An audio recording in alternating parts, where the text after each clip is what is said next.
Welcome to the Fabulous 413. I'm Khalees Smith. And I'm Monty Belmonte. Later in the show, in the town named for the family of one of its characters, emerges the Montague Shakespeare Festival. And we'll talk with some of the folks involved about their upcoming performance of Macbeth. Don't you mean Mackers? Aren't we not supposed to say it? No rules here. We're not in the theater.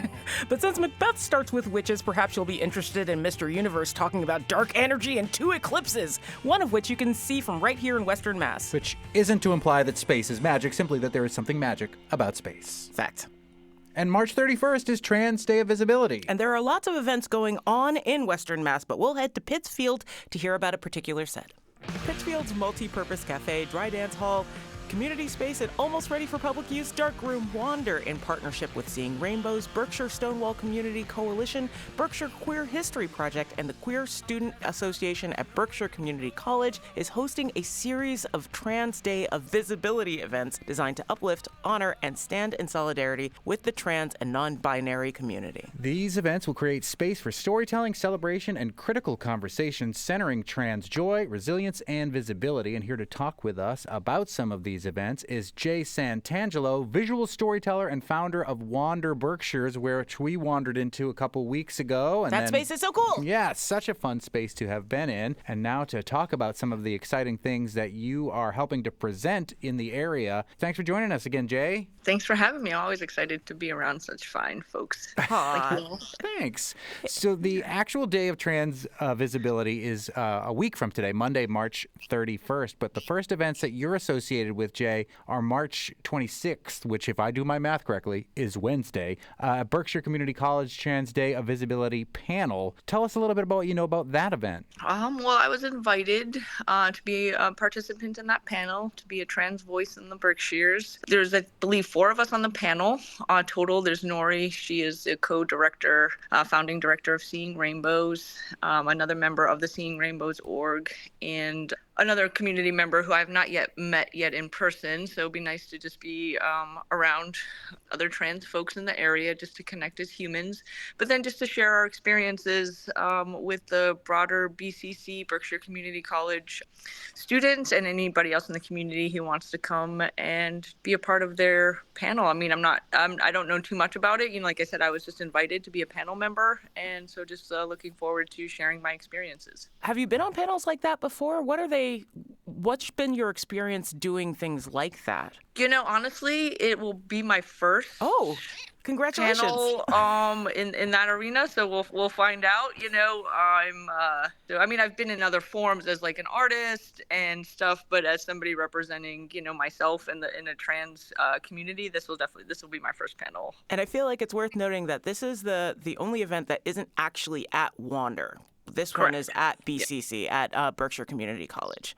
Correct, yes. I wonder, Jay, about Wander and your experiences here. I mean, Khalees will attest, I think, that there are 2 issues that we talk about on this show that usually generate the most intense feedback. And one of them is wine tasting, and the second is when we talk with trans folks.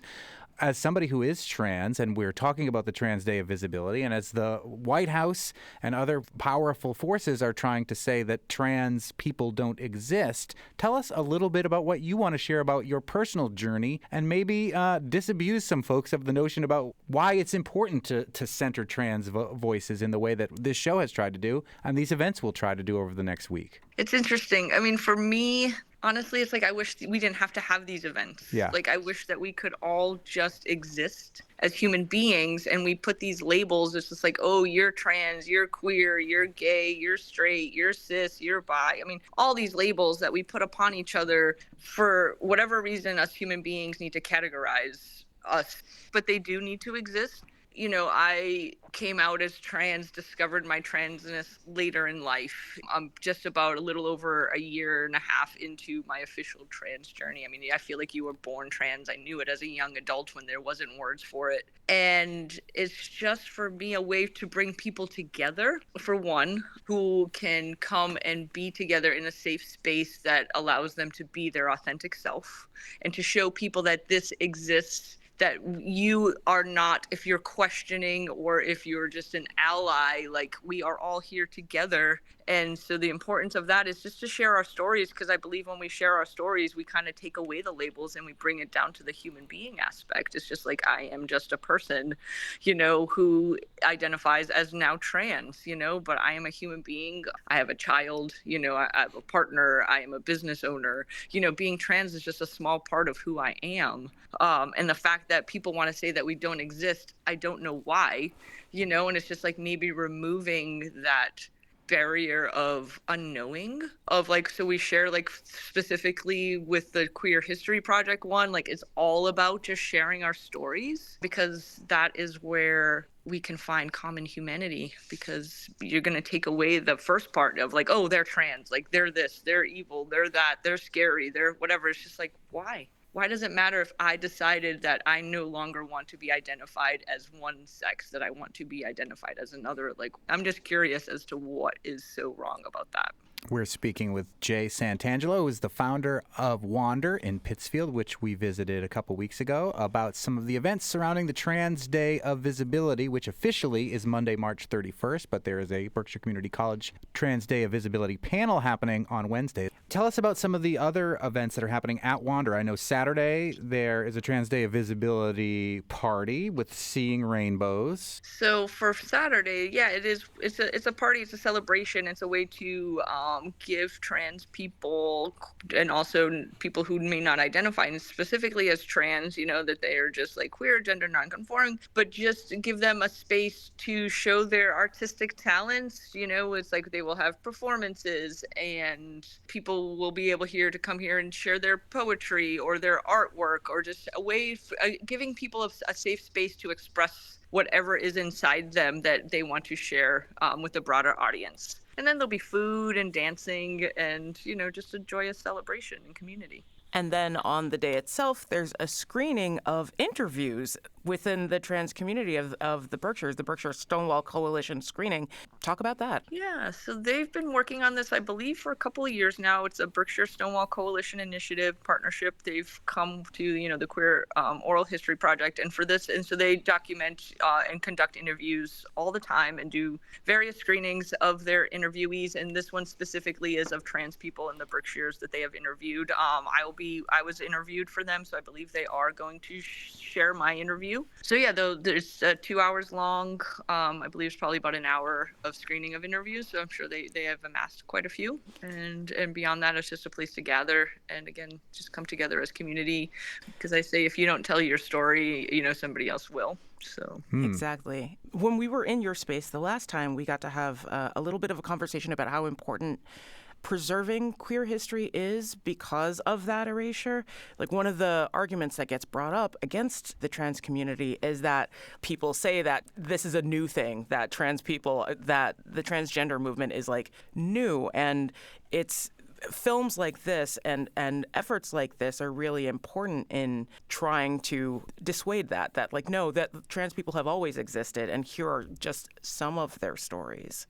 Exactly. Yeah. It's like, if you don't know your history, it's like, yes, trans people may not have been so outspoken, may not have been so visible, because we've normally in the past have been scared and suppressed, and like their voices have not been welcome in public mainstream media. They've been in our community for as long as time. Queer people, and trans people, this isn't anything new. That this isn't like, oh, all of a sudden, like, let's all become trans. It's just like, we're just more out there. And I think that's the part that's scary, is just like, but we're not trying to take over. We're not trying to convert. It's just like, we're just here existing. And that's all that we ask. Just like, I would like you to exist, I ask the same respect for me. It's been interesting to see a reassessment of some historical figures, like Joan of Arc, who some are wondering whether or not they should go back and reassess Joan of Arc as a person who might have been trans if that word were in existence at that time. General Casimir Pulaski, who was probably intersex. Yeah, and was certainly celebrated in Northampton. There's a park named after him, and reassessing that history I think is fascinating as well. And you, Jay, mentioned that, you just recently started to identify as trans, but as somebody who's been on your whole life's long journey for the better part of half of a century. Can you tell us what changed for you in your perspective on yourself, having that kind of language that you didn't maybe have access to earlier on in your life, and why that's important for not just you, but perhaps for other people now that they have access to the way to define themselves? Yeah, I mean, for me, the loss and the grief of losing my mother and brother led me here to start over and get very quiet in my body. And when I started listening to the voices in my head or in my body and just like holding space for who I was when I started hearing, remember, Jay, remember when you were younger, like remember these, like it was really interesting process for me personally. And when I started like really listening to my true self, that voice was just like, yes, like you, and that's all that kept coming up was like, you are trans. Once I got that language, it's just like, for me, the body doesn't lie. Our mind tells us things, but when you listen to your body and your heart, like that's where the truth really is. And at first you doubt yourself. I'm like, oh, like you're 49 years old. Like, what are you going to do that now for? And I was like, oh, I got plenty of life to live, and I might as well live the rest of my life in the body and the mind and the spirit and the heart of what is going to bring me joy and happiness. Like, it's all about me. Like, why does it matter if I decide to no longer be a she or be a they? Why does it matter if I present myself in one gender expression or another? In the end, if that's bringing me joy, then that's going to bring you joy. I'm going to be able to fulfill and give more freely of myself to help others, if I'm rooted in happiness, right?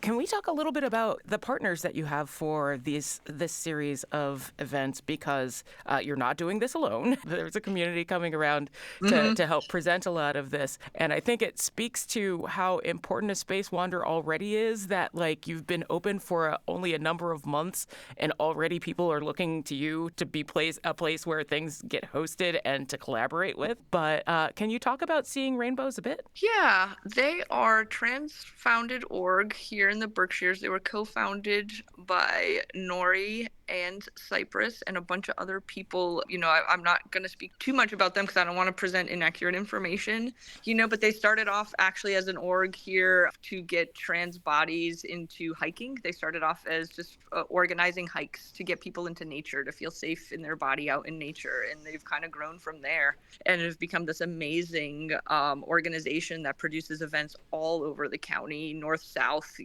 writing salons, dance classes with Berkshire Pulse, you name it, they do it. They do queer yoga here once a month, and they're just amazing group. And it's their party. I'm just the host. I'm just the space. And I'm privileged to be connected to them.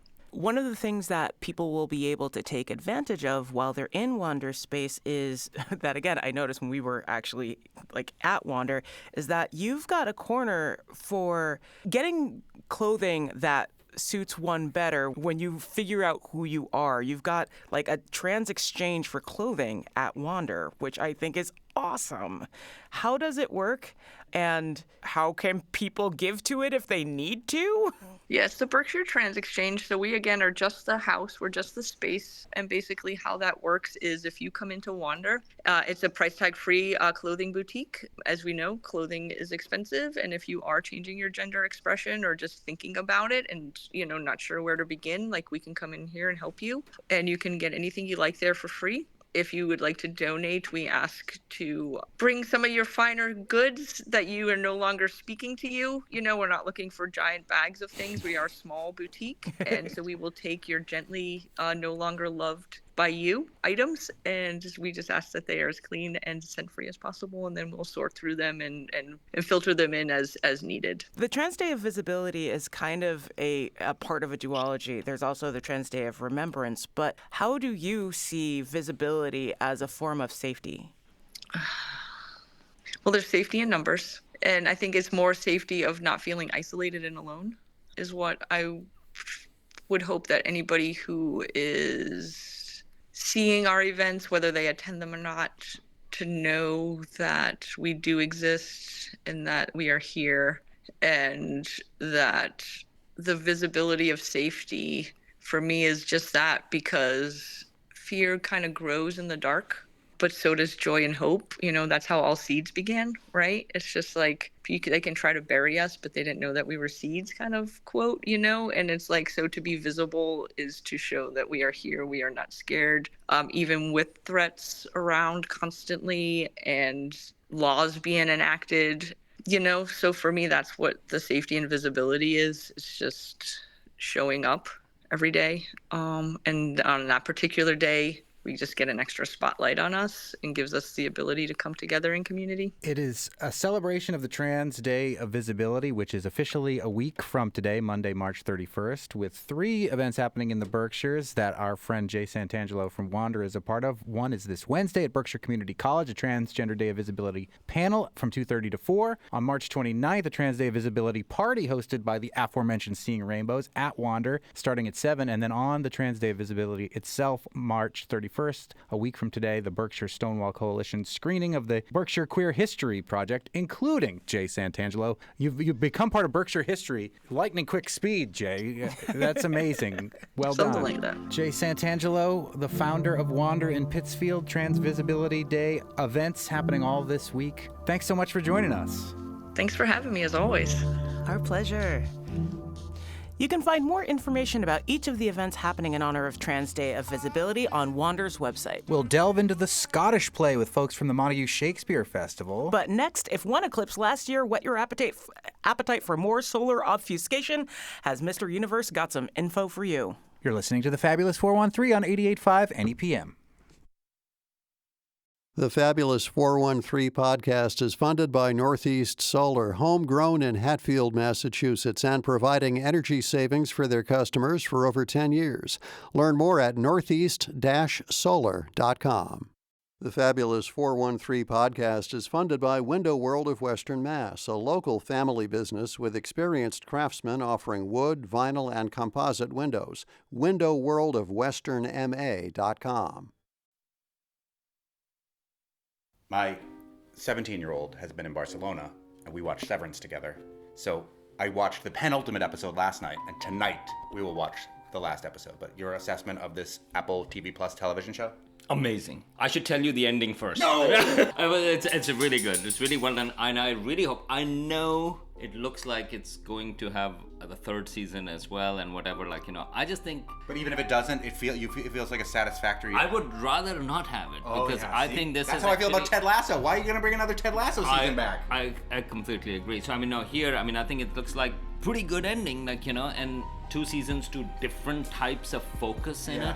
And just wrap it up and not have an extra one. Don't ruin it. We'll see. But yeah, I loved it. One of my favorite things to do is to make up words to theme songs for television shows that don't have words. And then also, I found a guy who does this. Mark is hot, Helly's hot, Irv is hot, Gemma's hot, Dylan's hot, Milkshake's hot. They're all really hot. Mark S. be having sex all the time with not his wife.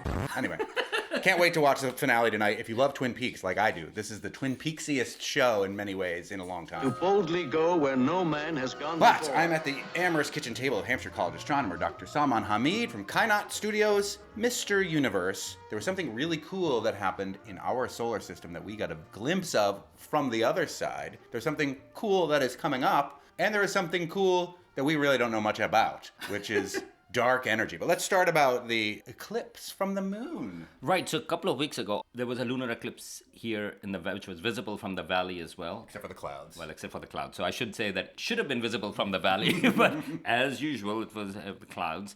But the lunar eclipse, where the Earth blocks the light from the sun, so moon comes into the shadow of the Earth. And there is absolutely no problem in looking at the lunar eclipse, in fact, without any protected gear, because you're just looking at the moon, but it is in Earth's shadow, so it looks bronze-like when it's at the time of the total eclipse. Mm-hmm. But what if you are on the moon? Then you are going to see the sun being blocked by the Earth. And so if you are on the moon, you will have this different experience, and that will be quite spectacular, but nobody is on the moon. Except a lander. The lander is called Blue Ghost, and this one was active at the time of this eclipse, and it took a beautiful sets of images. There is a video of that. Just check it out. Those images, look at for solar eclipse from the moon, and you are going to see the Earth starting to cover the sun, and you also see this this diamond shape that we have also seen, where you start seeing the sun come out, and it forms sort of like a little bit of light at the edge of it. Mm-hmm. Monty, you know what I'm talking about. Yeah, I witnessed it last year. Because total eclipse is absolutely amazing, and so this is what the Blue Ghost lander saw from the moon. So saw a total eclipse of the sun, but from the moon. Like we experienced, many of us, last year, total eclipse of the sun, but from Earth. And that's what Bonnie Tyler experienced. I love Bonnie Tyler. Turn around. I just thought I got that song out of my head after the eclipse last year, but here it is, back in there. I have to re-sing the Severance fake theme song again now to help purge it. Mark is hot, Hellie's hot, Irv is hot. But there is a partial solar eclipse here again visible from the valley, and this is on March 29th, right at the time of sunrise. And so this is not a total eclipse, but this is what is called sort of like a deep partial eclipse. So way north in Nova Scotia, it's going to be around, I think, 90% of the eclipse. But still, it's 90%. And as you know, there is a huge, those 10% is the one that makes a huge difference. I tell everybody that you said it's the difference between kissing and going all the way. Yeah, well, that is correct. I stand by my statement. And but here you are going to see, I think it's about 50% or a little bit around that, and it's going to be start at 6:37 on March 29th. The maximum is going to be at 6:40 a.m. I looked at it for Holyoke, for example, between Amherst and Springfield, and it ends at 7:07 a.m. So it's going to be early in the morning when the sun comes up. It's going to be a little, not fully. It's half the sun. And you do need protective gear for this one. Do not look at the sun. Okay, thank you for reminding me. Absolutely. So partial solar eclipse is the worst in terms of that, because half of the light is blocked and all the harmful radiations are still coming through. So do not look at the sun during partial solar eclipse unless you have solar eclipse glasses. Can I find my solar eclipse glasses from last year at this point or not? Otherwise, do not, because do not use sunglasses. They won't work. So here you have a chance, if you have your solar eclipse glasses, if you can find them from last year, you can actually use them to see it right at sunrise. And that's the 29th, which I think is Saturday morning, right? I think so. Yeah. We can fact check that rather easily. I think it's Saturday, and because we are going to LA to celebrate Eid. So that is the end of Ramadan, and my brother is in LA and his family, and we are all traveling. In fact, we will be on the plane at, I think our plane leaves at... you might be able to see from a plane. That's probably really cool. So I'll have to check on my eclipse glasses. And hopefully have a window seat. Is there a proper congratulations, it's Eid greeting that I can learn? Yeah, it's Eid Mubarak. Oh yeah, I knew that one. Yeah. Eid Mubarak. Eid Mubarak. Yeah, I mean, that's always the festive one. There's a lot of usually sweets and other things in there. And so I have a young 6-month-old niece. Eid, whatever, but we haven't met my niece yet. Actually, not niece. Grandniece. Oh my goodness. This is a whole other situation. No, it's my nephew's kid. I feel so old now. Yeah, wow. Suddenly I just realized that you have a grandniece. But she's very cute. And so our whole reason of going there is to have unfettered time with her and just play with her. Love it. We're speaking with Hampshire College astronomer Dr. Salman Hamid, Mr. Universe. In our universe, as we all know, if you've watched Star Wars, there's the dark side of the Force and the light side of the Force. And we're going to talk about the dark side. We know that, or at least we think we know, that our universe is made up of matter, the ones that we know of, you and I, are made up of, and all the galaxies and stars and galaxies, the atoms. That you never trust an atom, you know why? Why? They make up everything. Well, except as it turns out, dark matter. Exactly. And that's the end of that joke forever. I think I'm out of my element. So everything that is made up of that we can see is only 5% of the universe. Which is crazy. Everything that we can observe of matter that we know only makes up 5% of the matter that we mathematically can measure. That's right. And we know that roughly around 25% is dark matter. This is matter that only interacts via gravity, But it is fundamentally different. It's not just that, oh, well, we just don't see it. It's just like not as bright. No, it is fundamentally different type of matter. And so, but what about the rest, roughly 70%? Yeah, what about it? Well, that is something called dark energy. Uh-huh. Okay, now what is dark energy? So, It's like dark MAGA. I was trying to avoid politics this time, but okay. We knew since the 1960s that the universe has been expanding. In fact, I would say that we actually know that from the 1920s, from Edwin Hubble, the astronomer, whom later on we named the telescope after, that the galaxies and everything, we see them actually expanding out. And so that actually showed that they're moving away from us. And the best explanation was that the universe is expanding. And there is an expansion rate. We call it the Hubble constant. So it tells you how fast the universe is expanding. Now, the evidence for that was earlier on with Hubble, but later on it was just confirmed over and over again, and people have been trying to figure out exactly what is the rate of expansion. The expectation was that because there is a lot of matter in the universe, what would be the rate of expansion? So it should be perhaps slowing down. But the question was that because of all the matter in it, what is the rate of slowing down of this expansion? That was the expectation. So in the 1990s, astronomers were looking for that. And the way they look at that are different ways to measure distances to galaxies. Because the farther the galaxy is, because of the expansion, you would expect it to be going faster away from us. So they were looking at these distances and they used some of the exploding stars. These are called supernovae. And remember, they were looking for the rate of slowing down of this expansion. This was what was expected. But what they found instead was that the universe is not just not slowing down, it looks like, but rather it is accelerating. The expansion is accelerating. Now that is really weird. Yeah. Because that is something like anti-gravity, or that is something that is pushing these galaxies away at a rate that is, the expansion rate is higher. This was what astronomers dubbed it dark energy, that there is some sort of energy that is actually pushing these galaxies faster and faster. So the rate of expansion is accelerating. Literally, and again, I was in graduate school at the time, we had to change our cosmology classes. This was something that Einstein had put in a fudge factor in his equations because he thought the universe would not be expanding. His equation suggested theoretically in 1917, in fact, that the universe would be expanding, and he goes like, no. At that time, we didn't know that it was expanding. Same thing with black holes, where he was like, these theoretically could exist, but they probably don't. That's right. Turns out, you were right all along, Einstein. And so Einstein had put in this, what he called a cosmological constant. It was kind of like an anti-gravity thing to make the universe static. Yeah. It turns out, he was wrong, and later on, Einstein called it the greatest blunder of his life, scientifically. I'm sure there were other blunders, which he didn't talk about as much. Yeah. But then when this dark energy happened, so it was like, oh, so that anti-gravity force, in some sense you can think about, that Einstein has used it as a fudge factor, and we all considered it as zero because we knew that the universe was expanding. It turns out maybe it's not zero. It is real, and it is actually causing this dark energy. And so that is called a cosmological constant. So meaning to say, whatever this accelerating force is, we now add that to our understanding of the universe. Mm-hmm. And so it is lambda, the Greek letter lambda, that is what it's called. And so the way we understand the universe now, the models, the most successful models, are called lambda CDM, meaning to say lambda is that cosmological constant, and cold dark matter.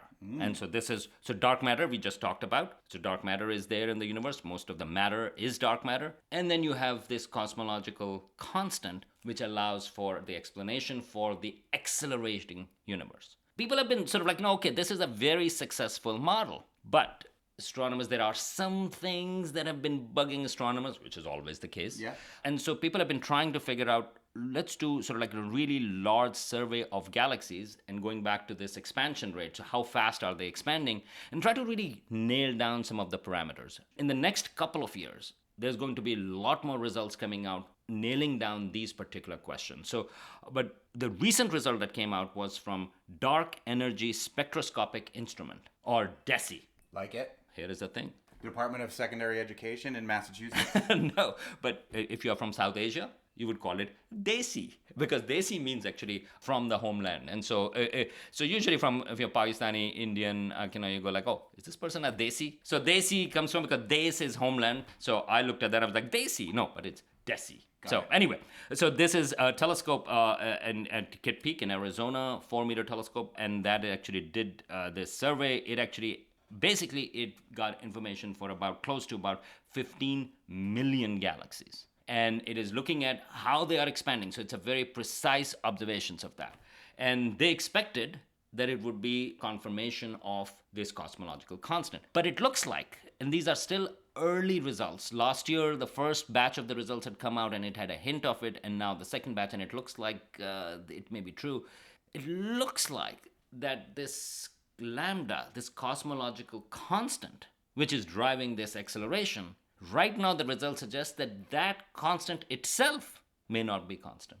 Meaning to say, and so you go like, oh my goodness, yeah, well, it's very exciting for astronomers. So here is what's going on, basically what the thing comes in. We know that the universe is expanding. We knew that the expansion is accelerating, but now it looks like that the rate of acceleration is also changing across time. And that is really interesting, and that may solve some problems, but the problem is that now it has caused other problems in there. So we will see what happens. But right now, the big thing is that the way we understood dark energy, that, hey, we can just have this cosmological constant, remember the word constant, and it's going to explain how the universe is accelerating. That is being challenged by these results, because it looks like that constant is not constant anymore. It is changing over time across the universe. I love it. That's what makes science so great, that you can assess what you have learned, you can reassess what you have learned, you can learn that you learned it wrong because of new data, and you can change your mind. When people say, oh, scientists change their mind, one day this, one day that, there's nothing constant. Well, no. The universe expansion, that is something that is as close to a fact as it can be. It is expanding. But then you go to the edges of scientific discoveries where there are questions about it. So if you say, okay, do you want to bet your house on dark energy? I won't. We'll see, because there are a lot of small questions around it, and maybe those small questions may become big, but that is still something that we are trying to figure out. Right now, we are getting into this new era of having a lot of information about tens of millions of galaxies, and that really will allow us to nail it down. But because I was thinking about how to think about these things, and with the political situation as well, thanks for bringing it up, Monty, before. Sorry. I mean, I was thinking we are a tiny planet in a galaxy, in the outskirts of our galaxy. When we are talking about mapping 15 million galaxies, what we are talking about is people on a tiny planet looking at the entire universe, each of these galaxies containing hundreds of billions of stars, and we are mapping those and trying to figure out how the entire universe rate of acceleration has changed or not. I mean, that is actually a little bit crazy, insane, crazy. And we are talking about the universe that is 13.8 billion years old. So we don't have to worry about the next couple of years. I mean, yes, we should protest. Yes, we should resist. Like, you don't want to shut down the science and research that's being done on these very kinds of things. That's exactly right. So little things do matter. But perspective is also good. It's like the pale blue dot, what Sagan had said, that all the tyrants, all the dictators, and all those things have been fighting over this small speck of dust. Right. I think we are even less than that speck of dust when we think about whole cosmological perspective. But yes, all of these results, all of these things, well, those are done by National Science Foundation and NASA-funded things. So I hope we can still keep on learning from them. To quote Darth Vader, when talking about dark energy, never underestimate the power of the dark side. And you can look at that either in measuring dark energy or in whatever political bent you would like. Impressive. Most impressive. I mean, it is doubly impressive. Yes. And now the play is the thing, even if the candles are brief and going out. We speak with Nia Lynn, Fiona Ross, and Kenny Butler about the Montague Shakespeare Festival and its flagship performance of Macbeth. You're listening to the Fabulous 413 on 88.5 NEPM. The Fabulous 413 podcast is funded by the UMass 5 College Credit Union, offering Co-op Advantage checking with cash back on all purchases, plus secure debit card controls, all from the UMass 5 mobile banking app. Insured by NCUA, umass5.coop. The Fabulous 413 podcast is funded by UMass Amherst School of Public Policy. Admissions now open for graduate programs in 2025. Learn how to become a changemaker at umass.edu/SPP. This is the play with my favorite malapropism. Out, brief candle, life is but a walking chateau. Oh.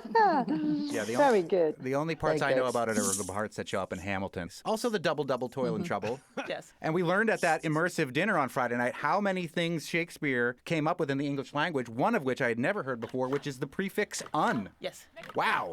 That was a new one for me. A drum, Macbeth doth come. This weekend and next is the second annual Montague Shakespeare Festival, a partnership with the Shea Theatre, Montague River Culture, and members of the Royal Shakespeare Company. The Montague Shakespeare Festival will be presenting Macbeth in 6 performances over the next 2 weekends. We are joined by Nia Lynn, the artistic director of the Montague Shakespeare Festival, having worked extensively with the Royal Shakespeare Company in Stratford-upon-Avon and at Shakespeare's Globe in London. Nia brings expertise in voice, text, and performance to our community of actors here in the 413. We are also joined by Fiona Ross, Fee, the director and lead practitioner with over 2 decades of association with the Royal Shakespeare Company at Stratford-upon-Avon. Her tenure at the RSC has seen her lead national and international projects, imparting her knowledge and enthusiasm for Shakespeare across the globe, from Bangkok to the Cayman Islands to Montague, Massachusetts. It boggles my mind as a resident of Montague and, full disclosure, president of the board of the Shea Theatre, that we have such resources coming to our tiny little hamlet, if you'll pardon the pun, to bring your expertise in the world of Shakespeare to our theater. Thank you all for joining us. Delightful to be here. What a wonderful welcome. Thank you so much. How did the two of you connect with this tiny village in Western Mass? Oh, it's a happen chance. The original reach out was from Kenny to me, having seen some workshops that I did for the Royal Shakespeare Company online. And I think he just took the chance and wrote me an email and said, would you be interested in coming to do some workshops? I said, yes, of course. That would be fun. I love traveling. I've been to this, well, not this area particularly, but I've been to New London and the Eugene O'Neill Theatre Centre and National Theatre Institute before. So I love this sort of part of the world. It was irresistible to go to New London and New England, being from Royal Shakespeare Company, right? Like, it's just, we got to check out the new version of what they've been doing. We did name just about everything here after towns you have there. Yeah, so. we named Montague after one of the main families of Romeo and Juliet, so. And there's a Lennox up the road, no? Yes. Is there a place called Lennox? Oh, yes. So there's a Lennox in Macbeth, and that's very exciting. littered with Shakespearean characters. Why not visit? And Nia mentioned Kenny, and Kenny is Kenny Butler, the executive director of the Montague Shakespeare Festival, who lives in Montague and is the impetus for bringing all this here. Fee, you were here last year for the inaugural Montague Shakespeare Festival, and your roles has changed somewhat this year. But tell us what you're doing in regards to this production of Macbeth coming up this weekend and next. Well, I get all the juicy bits. I'm doing a lot of work out in the community, and as a sort of soft launch for the festival last Friday, we had a immersive dinner with the Macbeths. We went to this extraordinary house and we toured the gardens of Forres to celebrate the crowning of Mr. and Mrs. Macbeth. As you know, we're gathered here to celebrate the crowning of the Macbeths. Hail, King of Scotland! Hail, King of Scotland! Down with the monarchy! Hail, King of Scotland! Hail, King of Scotland! We saw scenes happening between residents of the place. Stars, hide your fire. Let not light see their deep and dark desires. And then we toured around the garden, then we went inside and we had live music, and we had a scene from the show, a banquet scene where Macbeth is seeing the ghosts of Banquo. Aye, that's been perfect, as founded as the rock. But Banquo is safe. Aye, my lord, in a ditch with 20 trenched gashes in his head, the least a death to nature.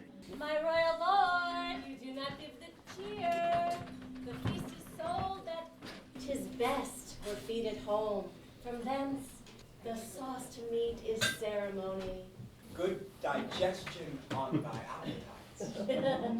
And we had a delicious dinner, we sang Scottish songs, and we had a ceilidh at the end of it. So, how cool is that? Then I've been organising sonnet pop-ups around the town. So all this week, from Tuesday to Sunday at lunchtime, at either 1:15 or 12:30, there'll be 2 actors at a time going into record stores, cafes, and delivering these beautiful words that have survived over 500 years, sharing them with us through the week. That's amazing. Is there a list of where we can find these pop-ups, or is it just like catch as catch can around downtown Montague for the next couple of weeks? Well, I think there probably will be a list going up, but yeah, we're doing 5 or 6 venues, so have a look on the website. Excellent. Why bring the sonnets in? I feel like the sonnets often get overlooked unless you're actively doing research and study in poetry. The plays get a lot of the spotlight, and the sonnets are kind of like, well, he also did these. What's the appeal of bringing those more into the public eye? I'm going to pass that over to Nia, because she is the sonnet queen. Oh. Nia Lynn, Artistic Director of Montague Shakespeare Festival. Even more so, my woman. I will take Sonnet Queen any day. I love that. For me, the sonnets are quite interesting, actually. They feel like small films. There's something very cinematic about them. You've got a very short space of time. You're dropped into the depths of somebody's emotion, or the depth of a situation between one person and another, or between somebody's day and night, or their dreams and their waking.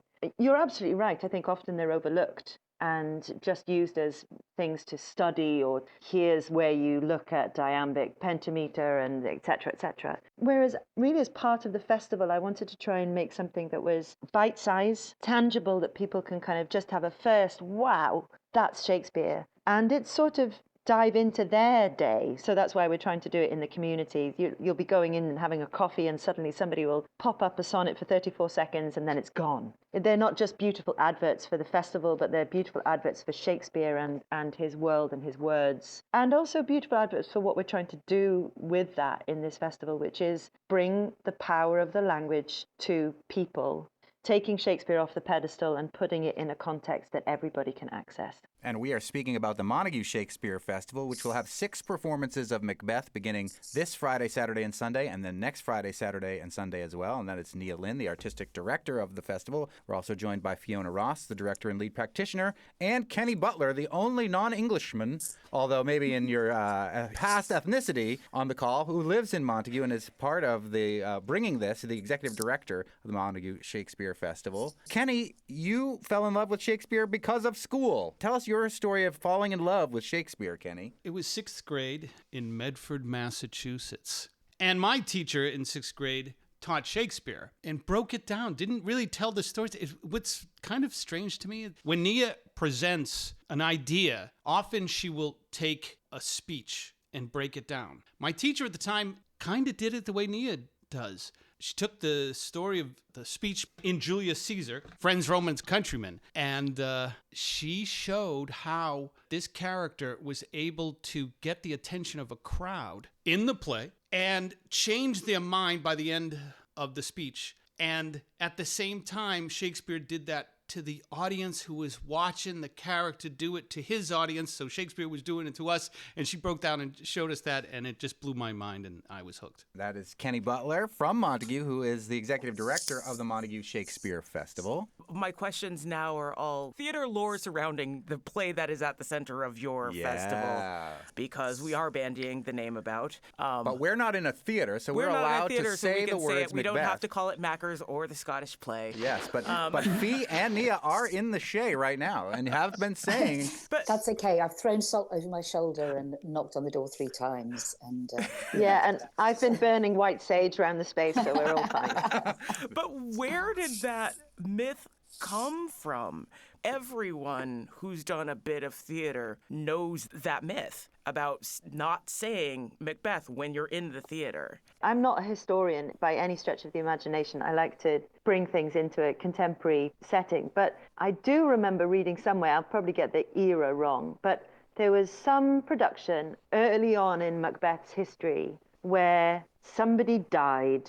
that was doing it, and the play closed and all of those sort of things. Fee, do you know more accurately? Not really. I think I have. I think there's just been, because there's a lot of fighting in this production, I know there's a lot in the history plays as well. I think there have been a few injuries. And then I think there's just the general wariness, of witches and spells. And it's just people tune into that and get a bit spooked. Well, as two of my children are in this production, I hope nobody dies. Nobody died. I did get spooked the other day, actually. There was a sudden wind. You've got strong wind in this area, no? Yes. I've brought my 5-month-old son over to this area as well, which is slightly insane. But I was up at 3 o'clock in the morning with him, and suddenly the wind howled around the house that I'm staying in and went through the windows, and the shutters started to clatter. And I did for a moment go, maybe it's Macbeth's ghost. Then I laughed, and my son farted, and it was fine. It was like one of those. If you don't screw your courage to the sticking place, it's liable to blow away in Montague. Yes, exactly.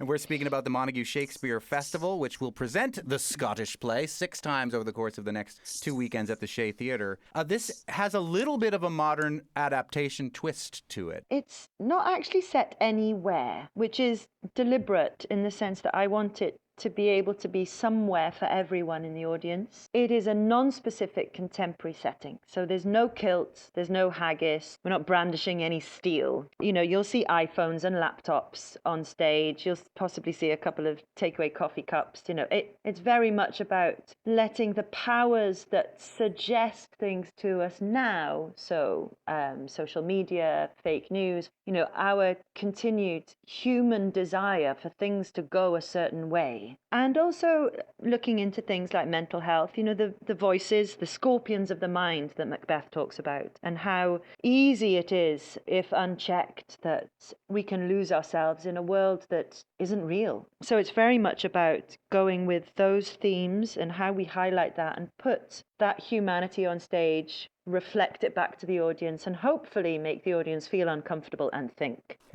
If we're putting it in modern context, it's interesting that Macbeth is the play and not something like, say, Richard III or possibly Lear in this case. Or even Julius Caesar. No, Julius Caesar. Yeah.